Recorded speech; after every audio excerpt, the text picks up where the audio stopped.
Sir ಈಗ ಮೋದಿ ಅವ್ರನ್ನೇ ಒಂದು ಸ್ಟೇಟ್ಮೆಂಟ್ ಮಾಡಿದ್ದಾರೆ ಸರ್. ಈಗ ಪಬ್ಲಿಕ್ ಟ್ರಾನ್ಸ್ಪೋರ್ಟ್ ನ ಜಾಸ್ತಿ ಯೂಸ್ ಮಾಡಿ, ಬಿಕಾಸ್ ಏನಕ್ಕೆ ಕಾರಲ್ಲಿ ಒಬ್ಬೊಬ್ರೆ ಓಡಾಡ್ತಿರ್ತೀರಾ, ಅದರಿಂದ ಪೆಟ್ರೋಲ್ ಕೂಡ ಕನ್ಸಂಪ್ಷನ್ ಆಗುತ್ತೆ.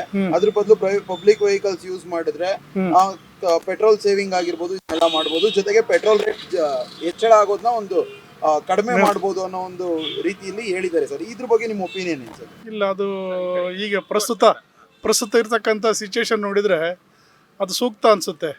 ಯಾಕಂದರೆ ಈಗಾಗಲೇ ದೇಶದ ಎಲ್ಲ ಕಡೆ, ಯಾಕಂದರೆ ಇದು ತಪ್ಪು ನಮ್ದಲ್ಲ, ಆ ಕಡೆ ಹೊರ ದೇಶದಲ್ಲಿ ಯುದ್ಧ ಆಗ್ತಾ ಇರೋದ್ರಿಂದ ಬರ್ತಕ್ಕಂಥ ಸಪ್ಲೈ ಕಡಿಮೆ ಆಗಿರೋದ್ರಿಂದ ಇದನ್ನು ಸರಿದೂಗಿಸ್ಕೊಳ್ಲಿಕ್ಕೆ ನಾವು ಸಾರ್ವಜನಿಕರು ಸ್ವಲ್ಪ ಸಹಕಾರ ಕೊಟ್ಟರೆ ಬ್ಯಾಲೆನ್ಸ್ ಮಾಡ್ಬೋದು. ಈಗ ಕೊರೋನಾ ಟೈಮಲ್ಲಿ ನಾವೆಲ್ಲ ಏನಿದೆಯೋ ಯಾವ ಥರ ಬೇಕೋ ಆ ಥರ ಸ್ಕ್ರೂಟನೈಸ್ ಮಾಡ್ಕೊಂಡು ನಾವೆಲ್ಲ ಬದುಕಕ್ಕೆ ಟ್ರೈ ಮಾಡಿದ್ವಿ. ಅದೇ ರೀತಿ ಈಗಲೂ ಕೂಡ ಅದು ಅನಿವಾರ್ಯ ಸಂದರ್ಭ ಬಂದಿದೆ. ಈಗ ಅವರೇನು ದುರುದ್ದೇಶದ್ದಾಗಲಿ ಬೇರೆ ನಿಮ್ಮ ಪ್ರೈವೇಸಿ ಕಿತ್ಕೋಬೇಕಂತ ಆಗಲಿ ಯಾವುದು ಹೇಳಿಲ್ಲ. ಆದಷ್ಟಿಗೆ ನಾನು ಒಬ್ಬನೇ ಹೋಗೋ ಬದಲು ಇನ್ನೊಂದು 4 ಜನ ಯಾರಾದರೂ ಬರೋದಿದ್ದರೆ ಸೇಮ್ ಇದಕ್ಕೆ ಅನುಕೂಲ ಆಗೋದಾದರೆ ನೀವು ಸಹಕಾರ ಕೊಡಿ, ಒಳ್ಳೆಯದಾಗುತ್ತೆ. ಪ್ಲಸ್ಸು ಈ ಚಿನ್ನ ಖರೀದಿ ಬಗ್ಗೆ ಕೂಡ ಹೇಳಿದರೆ ಅದು ಒಳ್ಳೆಯದೇ ಇದಾಗುತ್ತೆ. ಯಾಕಂದರೆ ಇಂಟರ್ನ್ಯಾಷನಲ್ ಮಾರ್ಕೆಟ್ ಲೆವೆಲಲ್ಲಿ ಎಫೆಕ್ಟ್ ಮಾಡ್ತಾಯಿದೆ.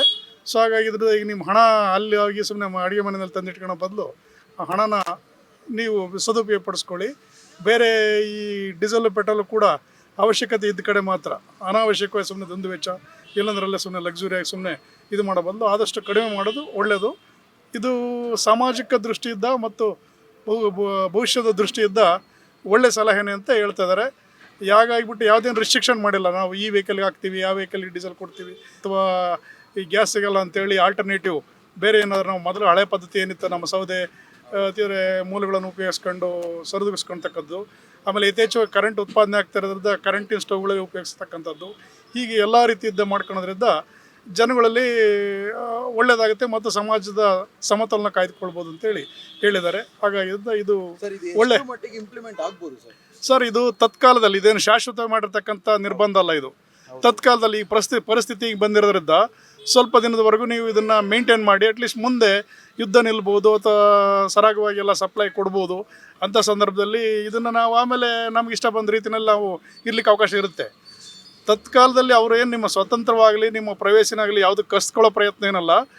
ಆದರೆ ಸಾಮಾಜಿಕವಾಗಿ ಮತ್ತು ಮುಂದಿನ ಭವಿಷ್ಯದ ಉದ್ದೇಶದಿಂದ ಅವರು ಎಲ್ಲ ಬುದ್ಧಿಜೀವಿಗಳು, ಈಗ ಪ್ರಧಾನಮಂತ್ರಿ, ಯಾಕಂದರೆ ನಮಗಿಂತ ಹಿರಿಯವರು ಅಲ್ಲೇ ಸಾಕಷ್ಟು ಎಲ್ಲ ನೋಡಿರೋರು ಏಳುಬಳಿಗಳನ್ನು, ಎಲ್ಲವನ್ನು ಸರಿದೂಗಿಸಿರು ಮೊದಲಿದ್ದಲ್ಲೂ. ಅಂಥ ಸಂದರ್ಭದಲ್ಲಿ ಈಗಲೂ ಕೂಡ ಈ ದುಸ್ಥಿತಿ ಬಂದಿರತಕ್ಕಂಥದ್ರಲ್ಲಿ ಇನ್ನೂ ಬರತಕ್ಕಂಥ ಮುಂದೆ ಘೋರ ಅನಾಹುತಿಗಳು, ಘೋರ ತೊಂದರೆಗಳು ಬರೋದನ್ನು ತಪ್ಪಿಸ್ಲಿಕ್ಕಾಗಿ ಈಗಿನಿದ್ದಲೇ ನೀವು ನಿಮ್ಮ ತಗೆ 100 ರೂಪಾಯಿ ಇದೆ ಅಂತ 100 ರೂಪಾಯಿ ಖರ್ಚು ಮಾಡಿ ನಾಳೆ ಹೆಂಗೋ 200 ಬರುತ್ತೆ ಅಂತ ದುಡಿಯೋದಕ್ಕಿಂತ ಇರೋ 100 ರೂಪಾಯಿನಲ್ಲಿ ನೀವು ಸೇವ್ ಮಾಡಿ ಮುಂದಿನ ಭವಿಷ್ಯಕ್ಕೆ ಹೆಂಗೆ ಉಳಿಸ್ಕೊಳಕ್ಕೆ ನೀವು ಪ್ರಯತ್ನ ಮಾಡ್ತೀವಿ. ಇದರಲ್ಲೂ ಕೂಡ ಎಸ್ಪೆಷಲಿ ಈಗ ಪರಿಸ್ಥಿತಿ ದುಸ್ಥಿತಿನಲ್ಲಿ ಬಂದಿರತಕ್ಕಂಥದ್ದು ತೈಲ ಇರ್ಬೋದು ಅಥವಾ ಬೇರೆ ಇತರೆ ಕೊರತೆಗಳಿದೆ, ಅದೆಲ್ಲ ಗ್ಯಾಸ್ ಇರ್ಬೋದು. ಸುಮ್ಮನೆ ಕೆಲವು ವಿಚಿದ್ರ ಶಕ್ತಿಗಳು ಬಾಯಿಗೆ ಬಂದಂಗೆ ಹೀಗೆ ಅಂತ ಹೇಳಿ ಸುಮ್ಮನೆ ಈಗ ಏನೋ ಒಂದು ರಿಟಾಲಿಯೇಟ್ ಮಾಡಬೇಕಲ್ಲ, ಹೇಳಿರೋದಕ್ಕೊಂದು ಏನೋ ಕಾಮೆಂಟ್ ಮಾಡ್ಬೇಕು, ಆ ಥರ ಅಲ್ಲ.